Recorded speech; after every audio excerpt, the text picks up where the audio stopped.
Hi everyone. So I wanted to just come on here to speak with all of you about a question that I received, which was, how does the law of attraction work with Ho'oponopono? So one of you in the comments, who wishes to remain anonymous, which is totally fine, asked, basically there's a lot of videos on YouTube, a lot of literature everywhere about the law of attraction. I'm sure many of you know about The Secret.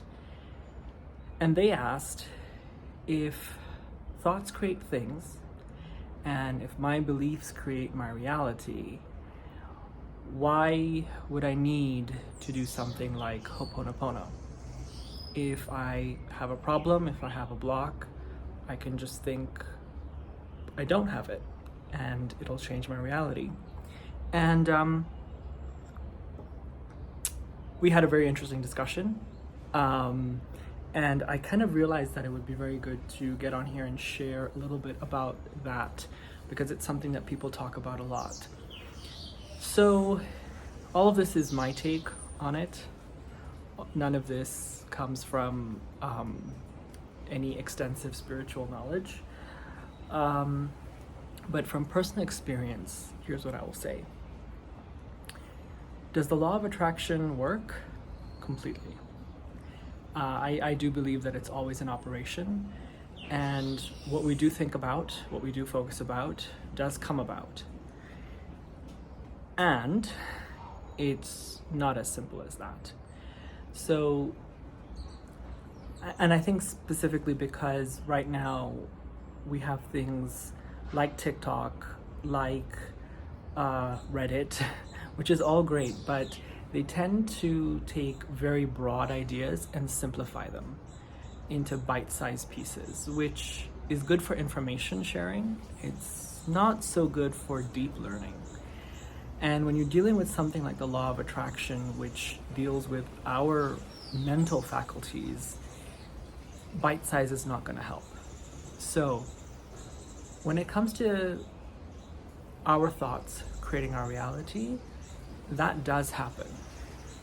But it's not as simple as I'm just going to replace my negative thoughts with positive thoughts, and therefore more positive things will come about in my life. If I don't think I have enough money, I'll just tell myself, I am fully abundant. I radiate wealth. And in my experience, that doesn't work. And I would say that for some things, you can kind of power force a new thought into your brain. But most of the time, human beings are not trying to actively hurt ourselves. Most of our pain is caused by the ways that we think and the ways that we feel, and a lot of it is self-sabotage, but it doesn't come from a bad place. We might tend to think negatively because in a weird way that maybe makes us feel safe. It feels that we can preempt danger. So for example, although poverty may be uncomfortable, if I call myself poor for a particular story, it may feel safe because I have determined that. No one else can come in and put me in that situation. They can come in and reinforce that belief. But if I pull the first shot, then there's a modicum of power in that. So that being said, human beings, we're very complex, and we come into this life with a lot of history. We may have things such as ancestral karma. We may have things such as preconceived notions from our parents. We may have societal things that we inherit, and they inform our psyche. And these things are very difficult to get rid of with simple thought repetition.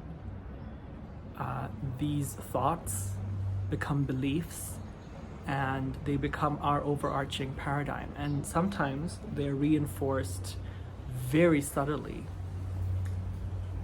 So that's where a practice like Ho'oponopono comes in.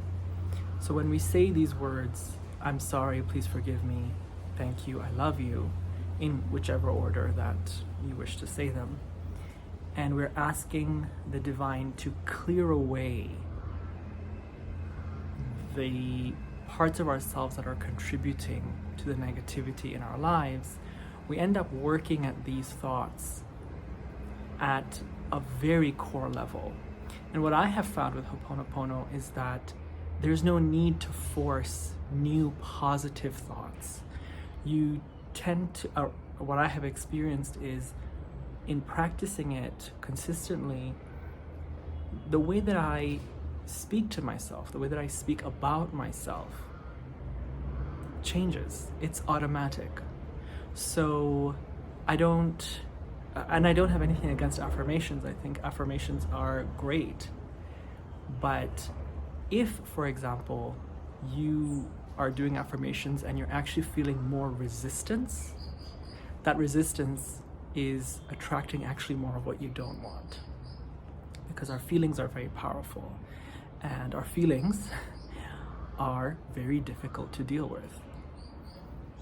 So that's why a practice like Ho'oponopono, which can calm our minds, which invokes grace, and which can also serve to regulate the nervous system, allows us to move towards more positive things much more easily. And not just practices like Ho'oponopono. If you do mantra repetition, for example, I know a lot of Nichiren Buddhists do Nam-myoho Renge Kyo or Om Mani Padme Hum, or whichever mantra you use, even if it's not a Sanskrit mantra. If you use, any form of prayer, they do work on many levels in our human system. Even if it might sound like a weird analogy, but sometimes I think of it like mental floss or chewing gum. So as you go about your day, you may repeat the mantra, and of course it's good to repeat your mantras with as much respect and awareness of their meaning as possible.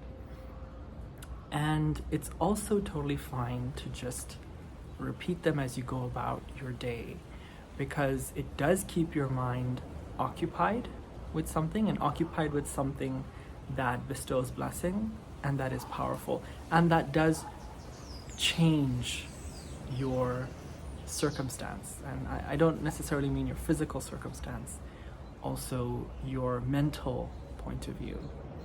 So with that, I'm gonna close the video.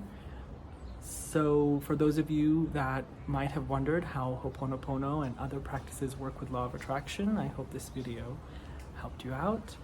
And thank you, and I will see you again. Thank you.